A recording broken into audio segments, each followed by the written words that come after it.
Let's carefully go through this math expression step by step. At first glance, you might be tempted to subtract 2 minus 3 to get -1, and then subtract 4 minus 5 to also get -1, and then multiply -1 by -1 to get +1.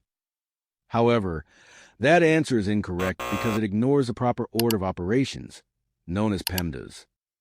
PEMDAS stand for parentheses, exponents, multiplication, and division, and addition and subtraction. The rule tells us that we must solve expressions in this exact order, starting with parentheses, then exponents, followed by multiplication or division from left to right, and finally addition or subtraction, also from left to right. In this particular expression, we have 2 subtraction operations and 1 multiplication. Since multiplication comes before subtraction, we must handle the multiplication first. So instead of subtracting right away, we calculate 3 times 4, which gives us 12. This changes the expression to 2 minus 12 minus 5. Now we continue from left to right with subtraction.